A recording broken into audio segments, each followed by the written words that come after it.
Lifetime Pizza and FightSaga.com proudly present War Week Radio with 5-decade fight trainer James Gogue. Guys, welcome. Happy Sunday night to everybody. Guys, I hope you enjoyed the entire weekend of fights.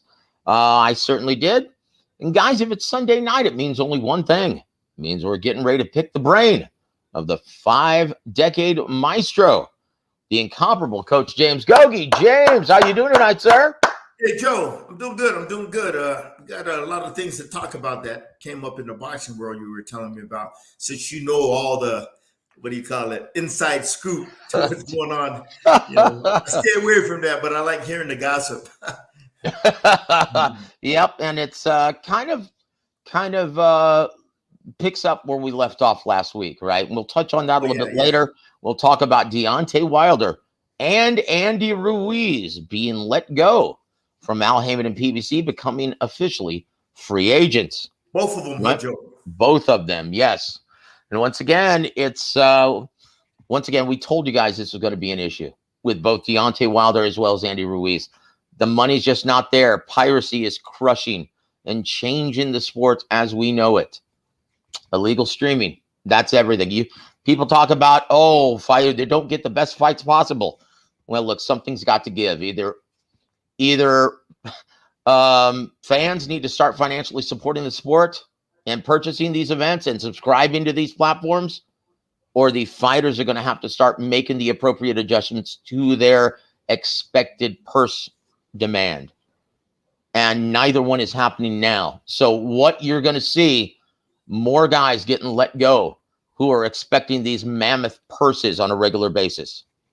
That's what you're going to see. We'll get Gogue's. Would you like to comment on that now, or do you want to wait till after we review this last night's action on Showtime Sports? Yeah, we'll talk about that later, man. That's a lot of what we talked about. I've been saying that for years, Joe. You got to clean the sport out. You got to unclog the drains from all the poison and all the waste, okay? And let it, like you were saying, let it reset. And then grow it back and rebuild and everything. But we can talk about that later. But let's recap the show last night. Yeah, I like the way you put it last week, and I've been using that ever since. We've got to hit the reset button for boxing to actually go back to being a profitable commodity for everyone involved. Yep, and if that means putting the top earners on ice. Yeah. Well, then so be it. So be it. I'll tell you what, if you're not willing to take the offer that the network's willing to give you, bye-bye. Who's next? Yeah. That's it. So I tell you what, last night, guys, was a triple header on Showtime Sports. Now, if you watched the prelims, right, have to give a big shout out to, they don't even have that listed, do they? I'm sorry, Big Willie Jones. It was Coach Ronnie's welterweight as the B-side to the undefeated prospect Derek Jackson, and he just starched Derek. So congratulations to Coach Ronnie and Willie Jones. Hope you guys saw that on the prelims on YouTube. He gets the sensational first-round knockout, Gogue, and the way he did it, he stuck him with the jab, and Derek Jackson thought he was going to double up on the jab, ended up coming around the corner coming around the guard with the left hook.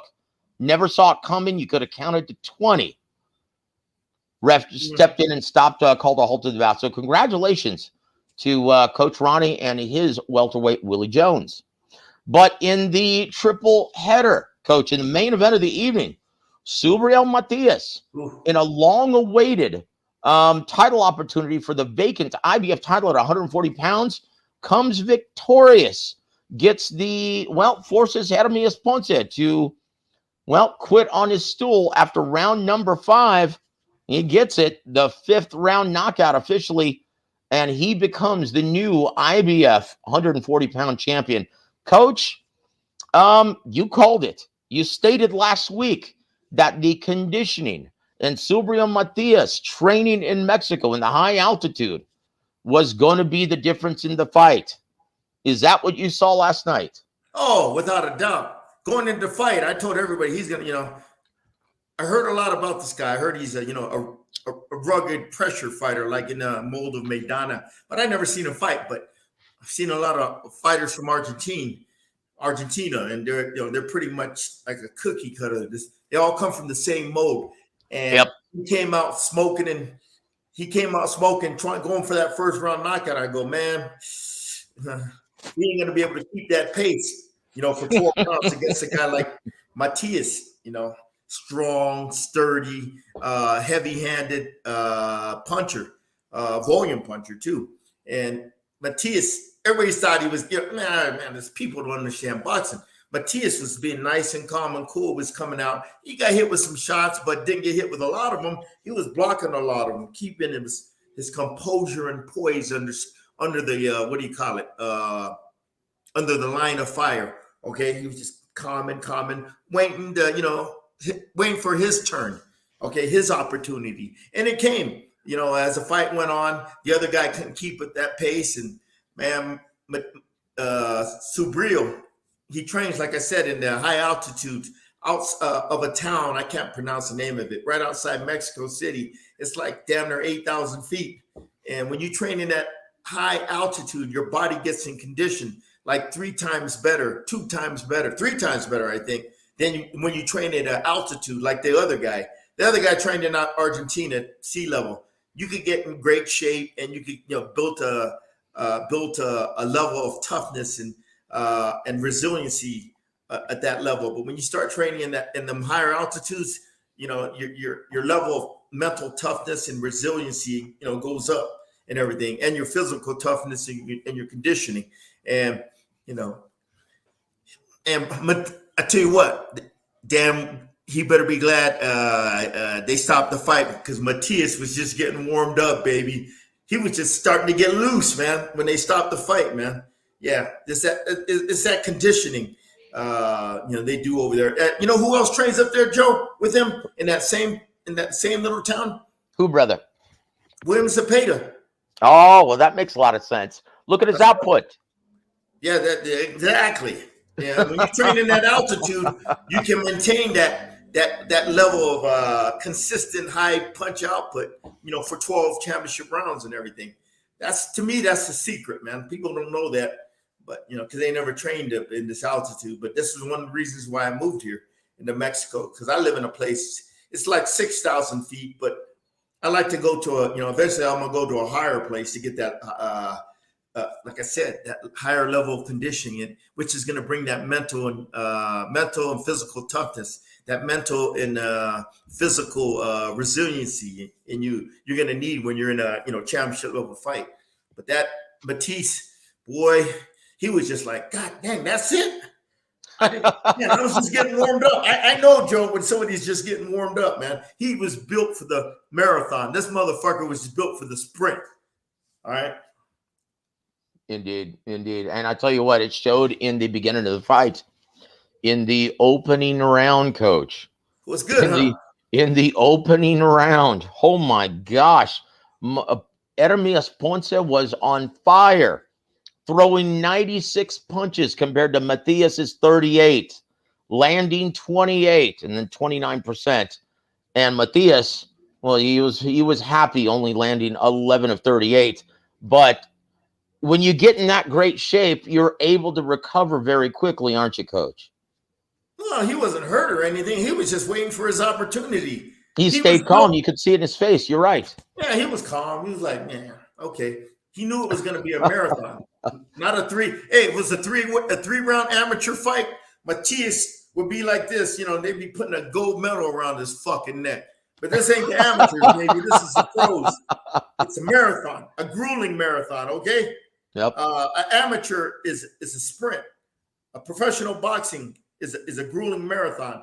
And Matias is built for that 12-round marathon, especially in the championship rounds, 10, 11, and 12. Yeah, but it didn't get that far. It just made it out of the amateur stage barely. Wow. Yeah. So I tell you what, Matias. Oh. Oof, boy, that guy's a machine. That guy just doesn't stop. So after round 1, well, he took Well, he led the punch stat count, right? Punch counter in every single round until Ponce actually quit, right? Coach Gogue, now once again, congratulations to Superreal Matias getting the 5-round stoppage of a very game and a deserving Hermias Ponce of this opportunity. But Coach, what did you think about the stoppage? Now, just in my opinion, once again, I want to hear your expert opinion because you've been in corners where you've had to make tough calls like this. But honestly, I'm sick of hearing it. I'm sick of seeing it. I'm sick of actually, because this never used to happen when I first started watching the sport and I fell in love with it. This is what made No Mas such an anomaly, right? Because it never happened. Why is it happening so much now? And what did you think of the stoppage? It's happening a lot now because it's social media. It's a different era. People are more sensitive to brain damage and stuff like that, and what fighters are getting, all that. But as far as the stoppage, Joe, I thought it was kind of quick. But you know what, Joe?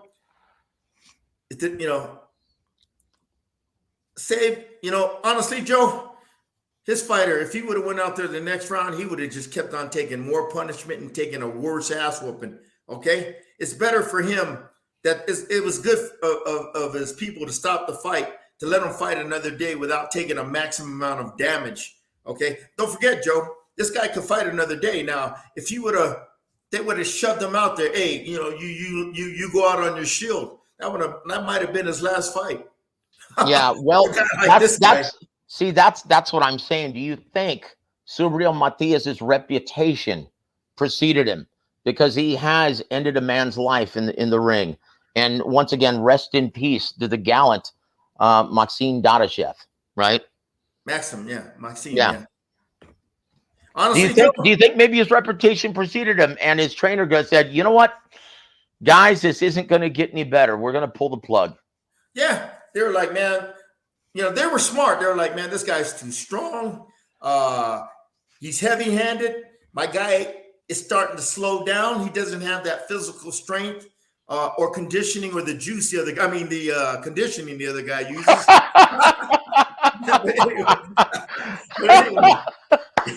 Anyway, he's like, they're like, man, we'll fight another day. Shit.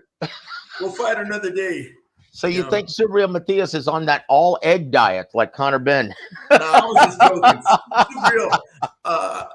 Then again, you never know. But anyway, I just know training that altitude of Mexico City where he's at has a lot to do with it. But anyway, yeah, that was just a joke. I know, brother. I know. Innocent until proven guilty. Well, except when it comes to the court of public opinion. You don't even have to make an accusation. To me, I was natural, man. That's you look at his track record, man. That's the way he fights. All right? Yeah, that is true. Every fight is exact copy of what he's gonna do. He doesn't look like an action figure now, like Conor Ben, does he? Oh, he looks natural, okay? Yeah, he looks natural. Not unnatural like Conor Ben, okay? Yeah. Or Sergio Martinez, okay? Or like Juan Manuel Marquez going into the 4th Manny Pacquiao fight. Yeah. And he looked like the Incredible Hulk. And look, guys, I love both fighters, but come on, let's just call a spade a spade. So I tell you what, let's see. Before we move on, let's say hi to our very dear friends in the chat. Saludos, Joe and Coach. My brother Jesus M. Thank you for always supporting the coach, sir. Every Sunday night, and he says, "This Coach, do you feel safe living in Mexico?" Yeah, hell yeah, I do, man. I mean, you just, a lot of, there's a lot of danger going on, but you just gotta, I just keep it to myself, train my fighters, and don't get into trouble. Okay, when you look for trouble, you usually get into trouble. But I get along with everybody, man. You know what I mean? And it could, some parts, like you heard, I think a month ago or so, it was getting kind of rowdy over there in that Culiacan area. Yeah, but anyway, that's the way everywhere. it was rowdy over here too when that happened. So, but I just try to, I'll be cool and, I just train my fighter. Everybody in the neighborhood knows me that I'm the boxing coach around here, man. So hey coach, you know what I mean? So. Well, I tell you what, thank you, Jesus M. We appreciate it, brother. You always supporting the coach. Also want to give a big shout out to my brother, Antonio Luna from Long Beach, California. He's enjoying his night off and actually partaking in being on the live chat. We appreciate it. My brother says, good evening to my friends, Joseph and James. Yes, thank you, my brother. We love you on the show. It's good to see you here, my friend. What up? Also want to give a big shout out to my brother. We'll see him this weekend at the fights in Floresville, Texas. What up, That's going to be Montequilla, Adam Lopez, former badass in the ring. He says, yep, the pay-per-view model is dead because of the internet. And yep, it's brutalizing every entertainment business, the motion picture industry, the music industry. Yes, and boxing is run just like those other genres of entertainment. They got to bring back pay-per-view. I mean, they got to bring back a closed circuit. I guarantee you won't. Then again, with technology, somebody will try to. Someone will find a way to hack the signal. But Yeah, but until they figure it out, guys, well, expect to see more layoffs, like you just saw with Deontay Wilder and Andrew Ruiz. You either take what the networks are giving you, or just get on the shelf. Take your pick. There are too many hungry young fighters who want those opportunities. Yeah. Right? And that's it. And, well, Adam Lopez was reading my mind. He says, what is it, just me? Or when you see Matias, all you think of is Dada Chef. Yeah. Yeah, dude.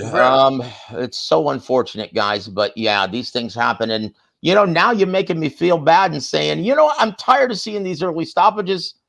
But, yeah, it's understandable. And I think, Matias's reputation was preceding him in to the chief second of the gallant Ermias Ponce. Hold on just 1 second, guys. Oh, no, keep going. As you were, James.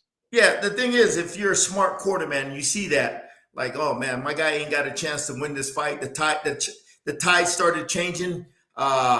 His guy started slowing down. He started taking more punches. Now, if you got to think as a coach, if I send him back out there the next round, can he change the tide?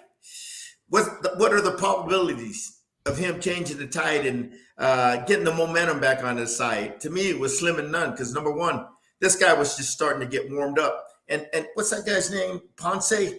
Ermias Ponce. Yeah. This fucking guy that he has tall and rangy. He doesn't know how to box. Okay, nope. He's one-dimensional, like Matias is one-dimensional. Okay, they probably threw a total of 10 jabs in the whole fight between each.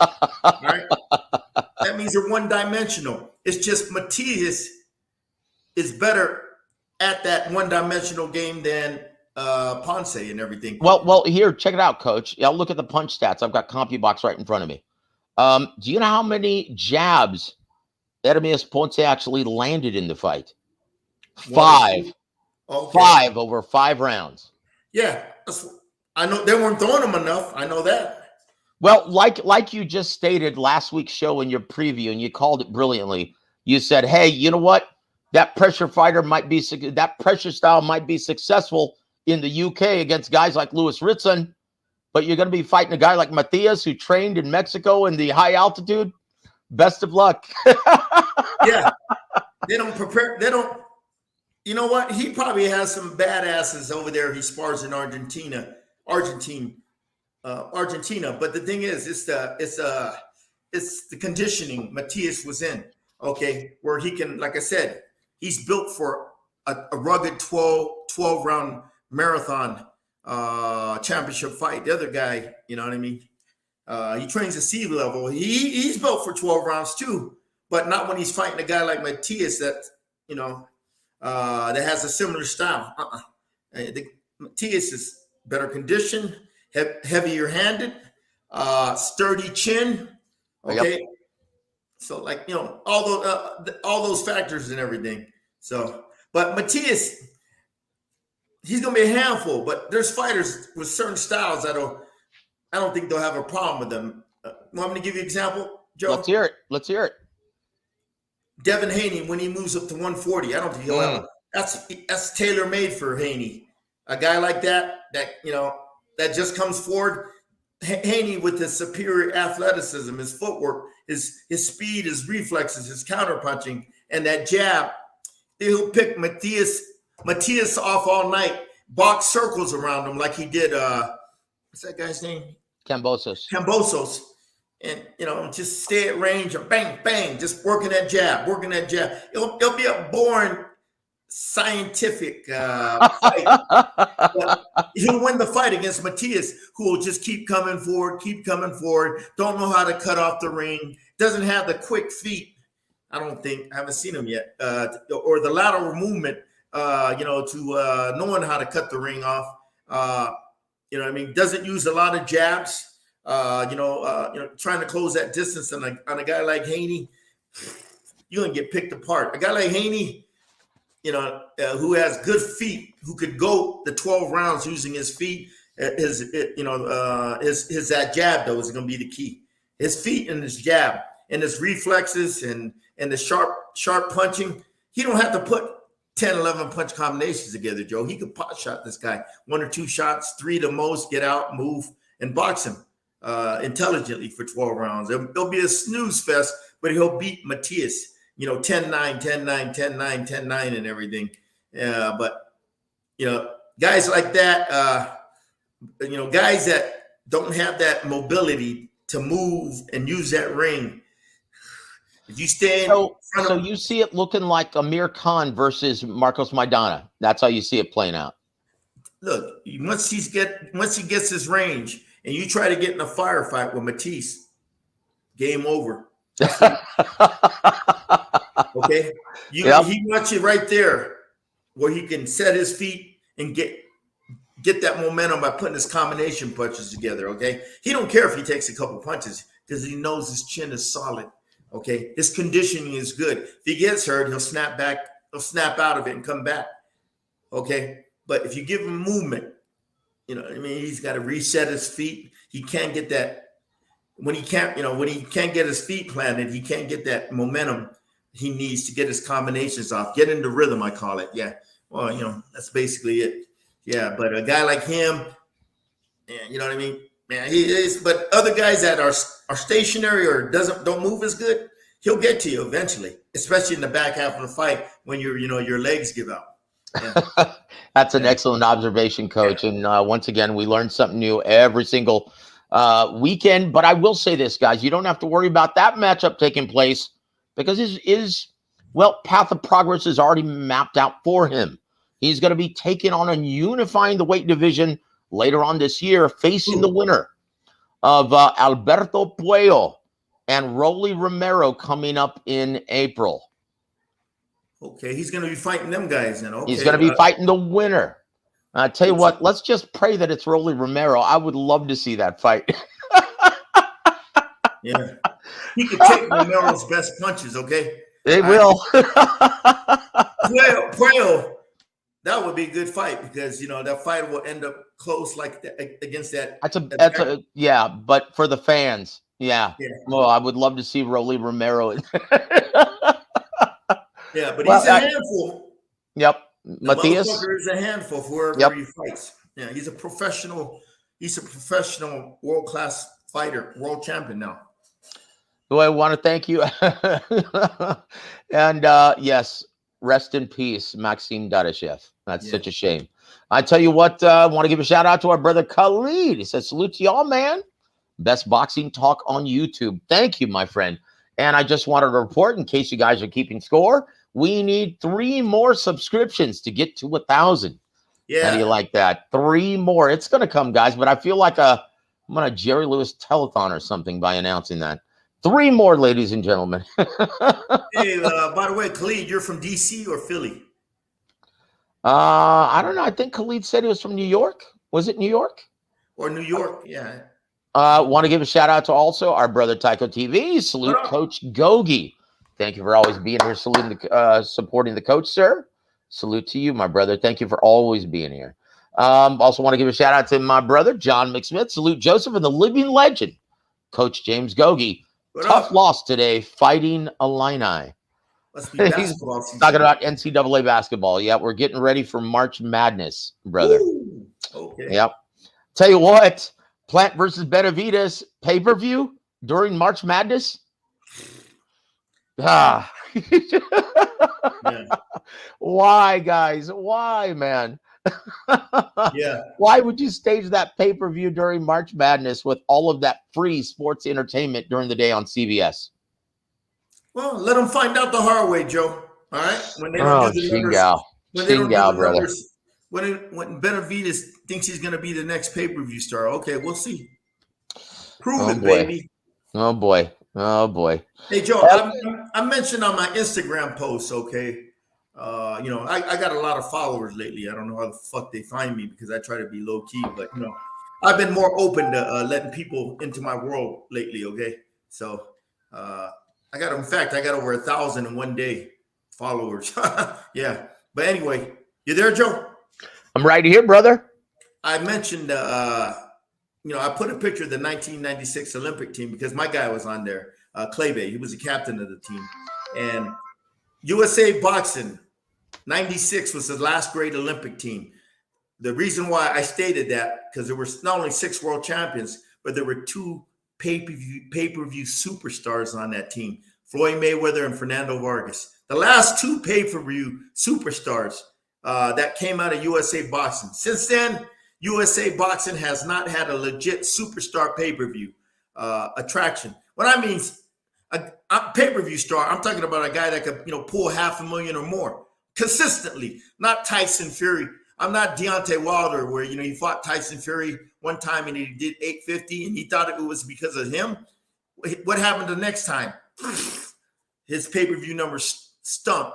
Okay, that was one and done, baby. Deontay, you ain't no pay-per-view star. Nobody cares to watch you pay for you on pay-per-view. It was Tyson Fury that had a lot to do with it. Because quality of opposition matters, guys. Matchups matter. Yes, indeed. Then Earl Spence comes along. Andre Ward, his fight with Kovalev. That guy wasn't a ticket seller. Those were huge money pits for everyone involved. Yeah, but the thing is, what were the pay-per-view numbers? Under 500,000? Oh gosh, way less than that, brother. Okay. They lost their ass in that endeavor, both of them. Okay, then the next pay-per-view guy they thought was Earl Spence. He did what, 250, 300, 250, 300 against He did over 300,000 against Mikey Garcia. That was more Mikey Garcia, okay, attracting the Hispanic people. Then what happened after that? Yeah, it's been plummeting ever since. 200,000. Yep. It's been going down like Enron, that former bankrupt. Enron. Yeah. All right. But or Lehman Brothers. Yeah. Oh, geez. Yeah. Okay. All right. They're not pay-per-view stars. I try to tell people that. Okay. That they haven't even hit the million mark. They haven't even hit the 500,000 mark. Now you get guys like Vargas, who was, De La Hoya, who else? Trinidad and some others. His numbers were up there, over 500,000. And the big fights against De La Hoya, $1 million. Trinidad, I think, $1 million or stuff. Well, look, you know your pay-per-view star when you actually pick an opponent and they become stars as a result of them facing you and doing well. Yeah. Like, just think about the last 2 huge pay-per-view commodities, Manny Pacquiao and Floyd Mayweather.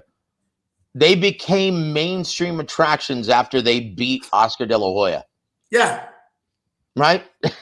Yeah, Floyd Mayweather. Yeah, like I said, he was on that 96 team. Look, he's the greatest pay-per-view star of all time. Yeah. The greatest fighter of the century. You ain't nobody gonna be duplicate with Fred what Floyd done as long as I'm living. Not my lifetime. Hey, I have to read this to you. This is a comment from our brother Jesus M. Coach. Listen to this. Get ready to laugh.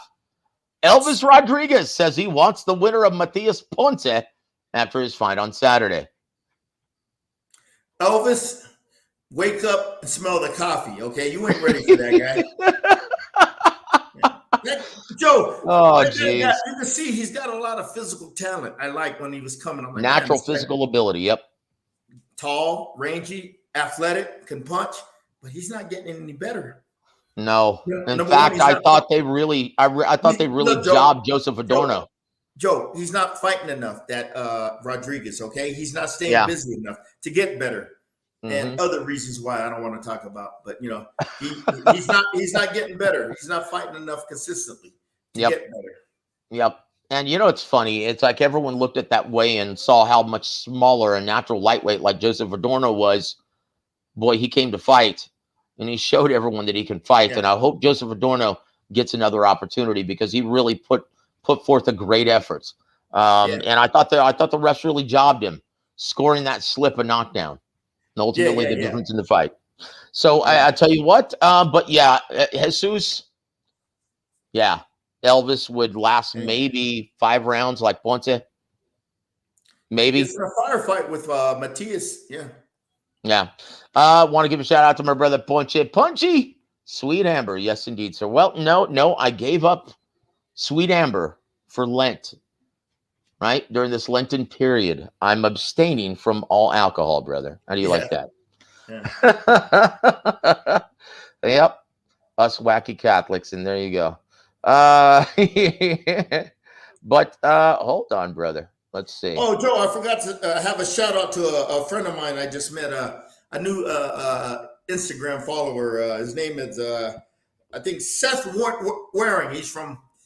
Seth Waring. He's from Hamilton, Canada, right outside Toronto, outside Buffalo. Yeah, he's a new subscriber. I gave him some tips. He sent me a video on his son and asked me for some tips about how to fight pressure fighters. I said, man, that's tailored. That's what I do. That's that's my specialty. And Yep. I gave him some tips on how to fight those pressure fighters and the fundamentals of fighting in the pocket and stuff like that. Because his son is actually got some ability. He's kind of tall, rangy, athletic, and he works his jab well. He likes the shoulder roll and all that. But I told him, man, you got to learn how to counter off that shoulder roll, or it's not going to be effective enough. See, you could counter and make the guy miss, but you want to get the guy just respect. You counter off it, okay? That'll put some fear in him. For example, he throws the right hand, you see it, you roll and counter.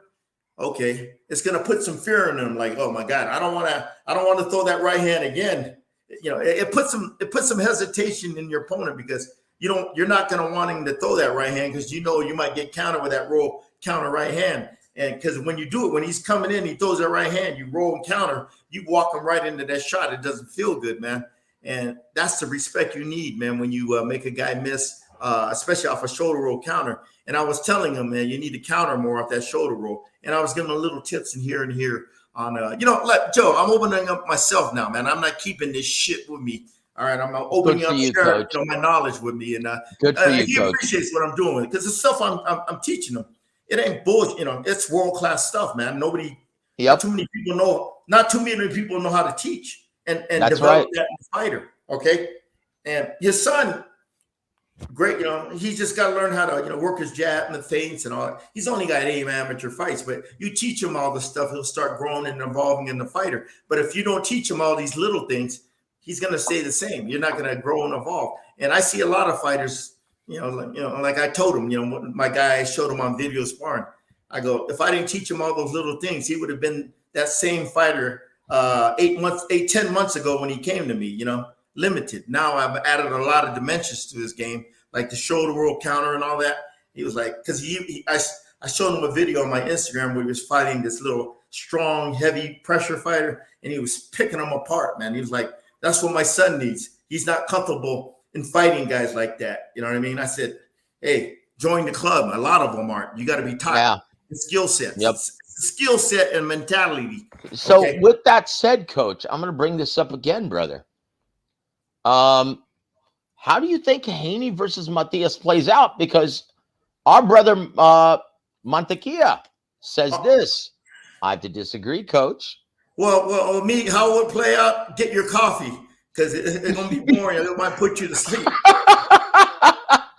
Hey, Haney's a natural 40 pounder too. Haney's, he's what do you call it? He's He's fronting, Man, impersonating he a could fight 35 at pounder. welterweight if today. He could Look, fight at look, welterweight. look, Joe. He's impersonating a 35 pounder because the way they circumvent the rules for him, letting him weigh in the day before, 8 in the morning, 9 in the morning. Okay, giving Oh, him 40 jeez. hours to recover. Yep, that's a fact. You let him fight at 140, boy, he's going to be strong. His legs are going to be good for 12 rounds. His speed, his athleticism, his reflexes. This motherfucker ain't even got a jab. And he's gonna try to close that distance on Haney. He's gonna be eating a lot of Haney's jabs, right hands, uppercuts, and Haney will turn around, pivot. Even when that fight gets close, like I said, as long as Haney doesn't sit there and get in a firefight with this motherfucker, which I think he's too smart. Just tie him up when he gets close. Smother, tie him up, let the ref break him. Have Kenny Bayless as the referee, then he'll be fine.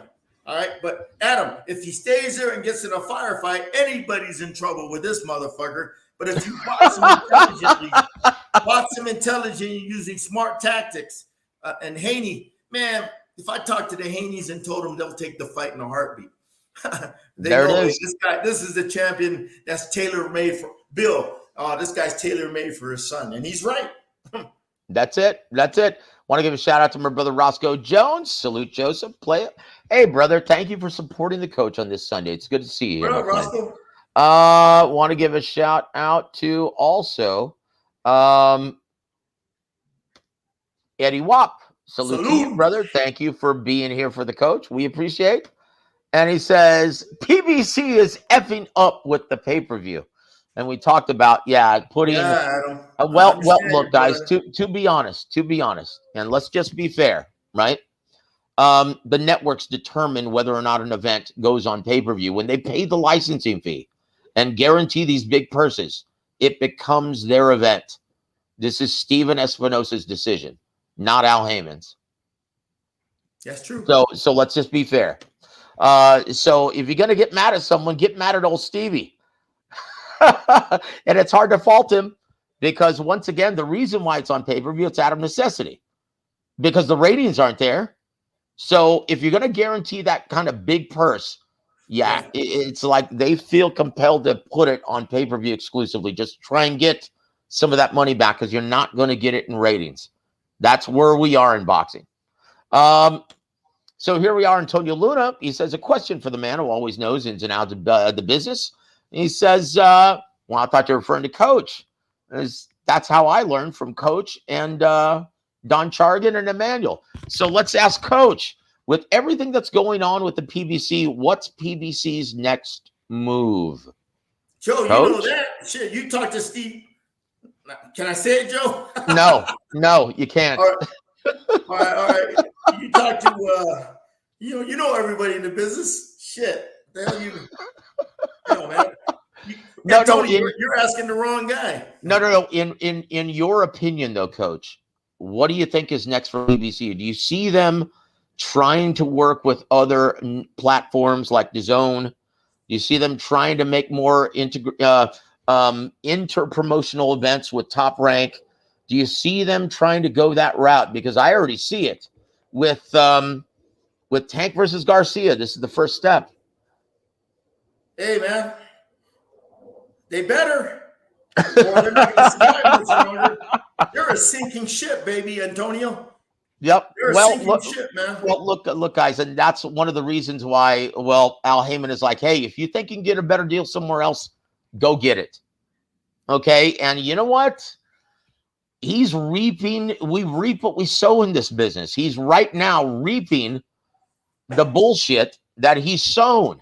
Yeah. Okay, by overpaying these fighters, paying them inflated purses that go way beyond their realistic market value.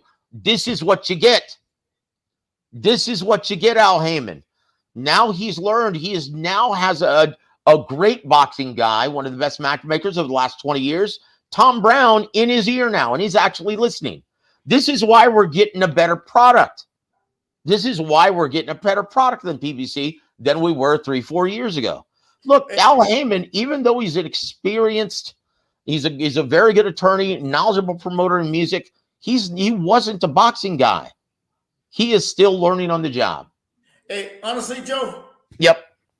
I didn't know Al was an attorney. I know he got an MBA from Harvard. Yeah, he's a Harvard Law. Yeah. Oh, okay. That makes him smarter than me. But No, anyway, I don't think so, Coach. Not in not in boxing boxing. anyway. Not in boxing. But in business, yeah, he's I can't question his business acumen. But let me tell you this, Joe. Look at PBC right now. What's their future, Antonio? In order to have a long future, you got to have a pipeline of talent coming up right behind these stars, these overpaid bitches that are getting old. You know, Charlos, they're going to be 35 in no time. Look at all the Wilder. Who else they got? Spence, he's up there. He's going to be 35 in no time. All their Danny Garcia, all their established stars they built when they were with Golden Boy. They didn't build a pipeline of new talent and coming in. And that's where Top Rank got the edge on them. Top Rank, every 4 years, is always a new line of stars lined up right behind the established stars. Yep. You know what I mean? That's Top Rank. That's the difference. They know how to build the future of their company with the future stars of boxing. What's that company? Yep. PBC. Golden Boy ain't got nobody coming up that they don't know how to do it, Joe. They don't know. Look. Eric was doing great with the support of Roberto Diaz as well as our mentor Don Chargan. Okay, best of luck now. They don't know how to do it. No. No. Even when they had all that, they still couldn't build a fighter into a draw. Well, I will say this. Hold on. Eddie Wap, I hope you can subscribe, brother. And once again, we're almost at 1,000. Thank you for approving of the coach. And Coach is a gem. Now, once again, I call him the Filipino Manuel Stewart because he not only knows about the X's and O's of the ring, he knows everything about the business, everything about management. He knows everything about the sport. He is your walking boxing encyclopedia.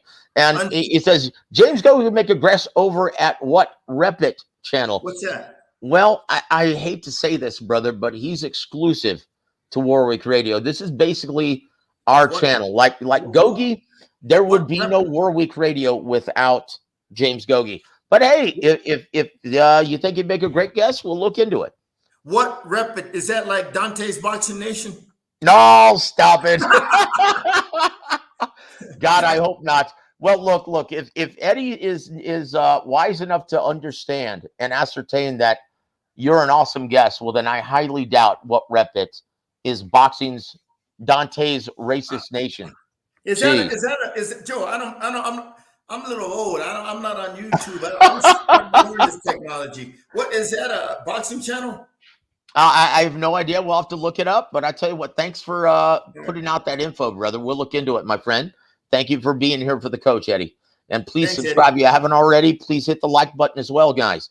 Also, Truth Teller, Salute War. Coach, we love you, brother. Thank you for being here for the coach. And he says, I do disagree with Coach. Matias would murder Haney. He would murder him if Haney stayed in front of him and got in a street fight. But man, Haney, he got those legs. Is it the Truth? What's the name? Truth Teller. Truth Teller. Haney's got those legs that could avoid those confrontations on a consistent basis. Okay, Haney's got those legs when he can move and box, use a whole ring. Because look, if that fight ever happens, Haney's gonna get every advantage. His dad. Oh, make sure it's a 22 by 22 foot ring. You know what I mean? And we gotta have Kenny Bayless as our referee. Someone who's gonna let his son hold it high up when he gets up close. like an octopus. Man, he gonna box the shit out of him. Boom, boom, boom, move. Matias. He's only good when he's right here. But long range, he ain't going to be able to touch Haney because Haney will see those punches and make him miss. And when he does get close, he's going to smother him and tie him up. Or when he does get him in a corner or on the ropes, he'll counter him real quick, smother him, tie him up, pivot out of there.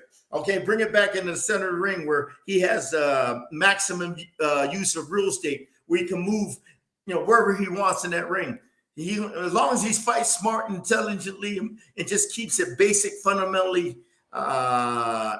fundamentally sound, He'll get killed though if he stays with. He ain't gonna Look, be stupid enough to do that to get in a firefight with Matias. Yeah, the real Matias. Matias. Look, For guys, real. I will say this now. If you listen to the show for over a year, you'll realize that Coach very seldom is he Oh, wrong. The last time he's been wrong in a prediction or a preview, you have to go all the way back to Navarrete versus Oscar Valdez. That was over a year ago, guys.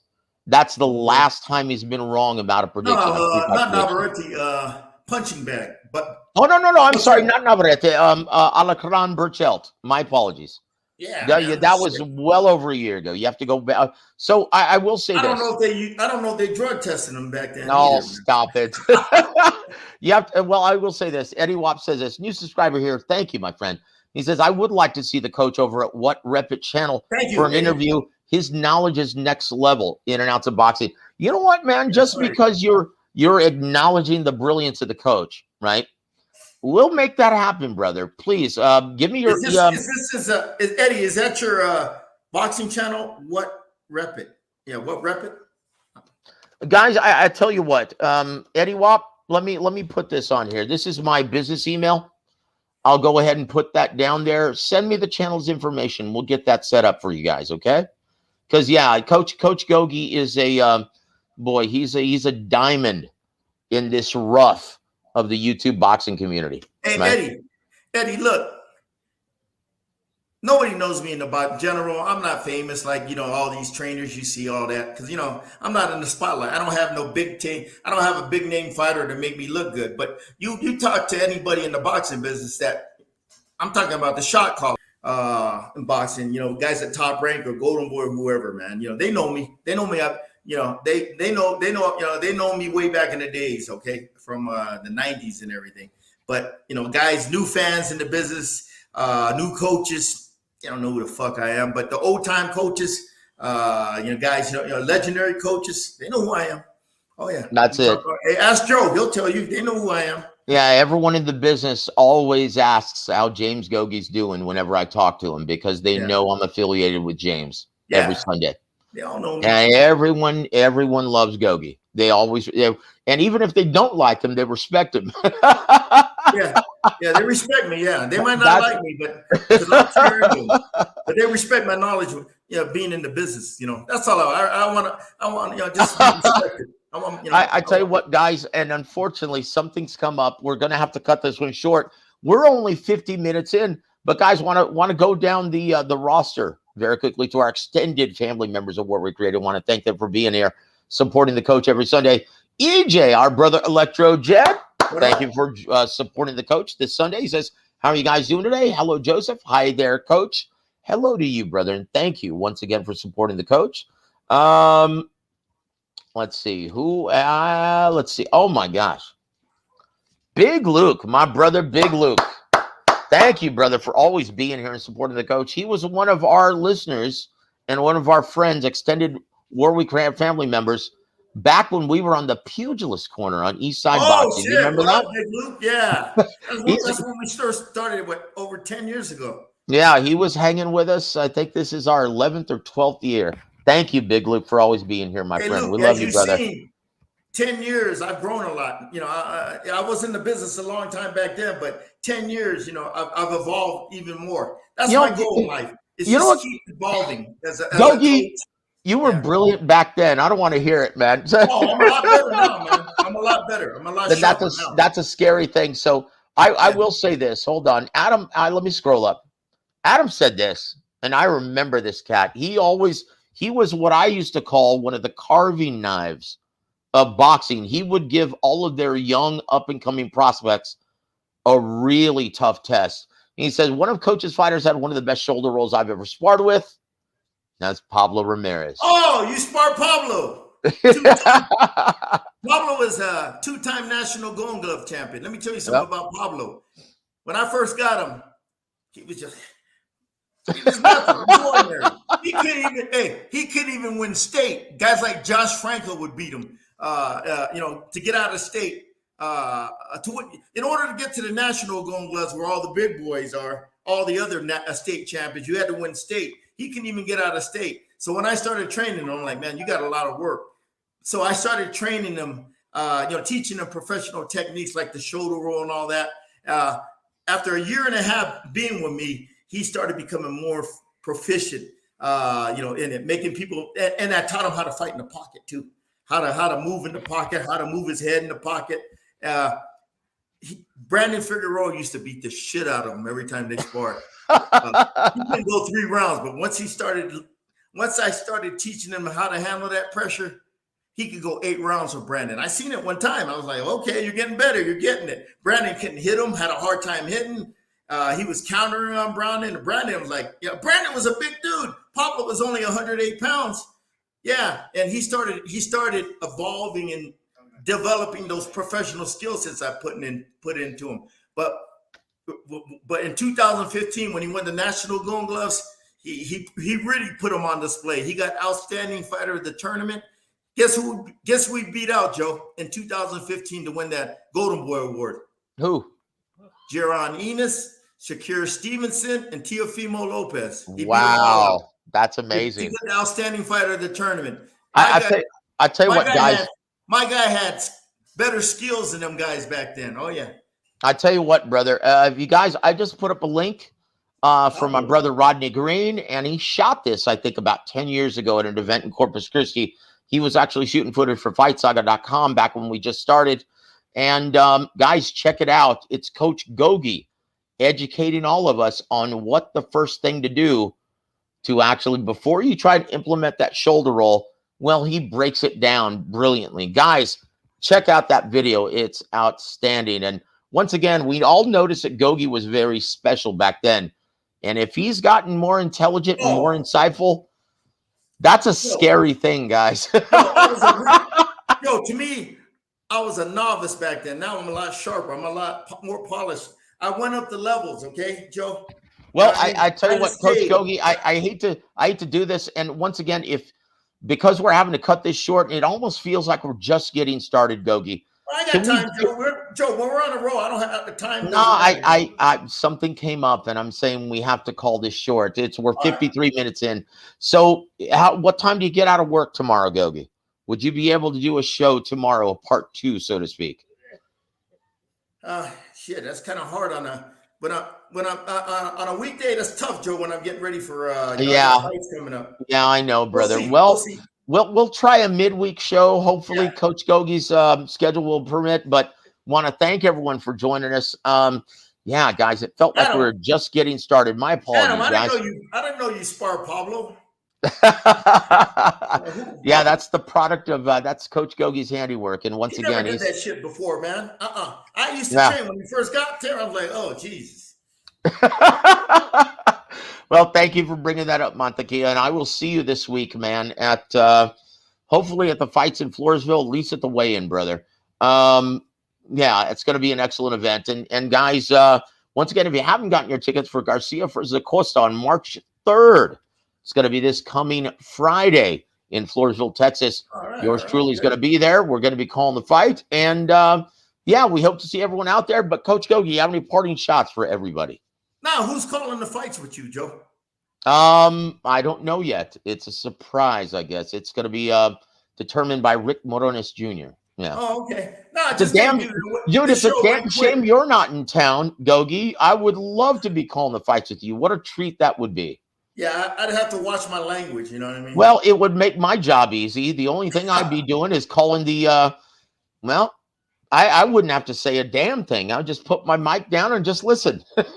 Anyway, that's a different type of skill set. Calling a fight, Joe. It is.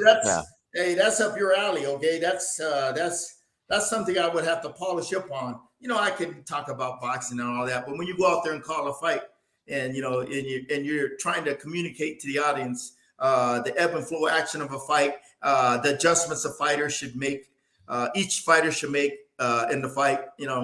That's a different. You're selling yourself short, brother. Like, honestly, if a network would actually offer you that position, you would be a big star. Well, I would have to. You put it this way: you would put Teddy Atlas to shame, brother. Nah, Teddy's pretty damn good, man. He is good, but you're not as negative. Teddy's good. I learned a lot from him I even told Teddy that. I saw Teddy on one of the shows, walked him. Hey, Teddy, how you doing? Yeah. I watch you a lot because of you. I learned how to, because of you and how you call the fights. I've learned a lot from you, and it helped me become a better coach. And he looked at me like, okay, he never heard that before. Yeah. Yeah. Teddy's, he's good. He's good. He is a very smart boxing guy, and he's a lifer. He's a boxing guy through and through, just like you, Coach. Well, that's going to just about do it, guys, on behalf. Oh, Joe, we got a lot to talk about, man. I know, brother. I know. We still have a lot to talk about. That's juicy stuff. Oh, gosh. I tell you what, if you can, Gogue, please try to make it tomorrow night after you get out of work. Let me see what my schedule's like, man. Like I said, we got 3 weeks away from a fight, and you know what I mean. Let me see what it's like. Okay. Well, hopefully, guys, we can have a continuation tomorrow night. But we'll do the best we can. But guys, we'll be on the air with regardless. But hopefully, it's going to be with Coach Gogue tomorrow night. Want to hope that you join us then, guys. On behalf of the 5-decade fight trainer, Maestro James Gogue, I'm Joseph Heron. You've been listening to War Week Radio. Have a great week, everybody.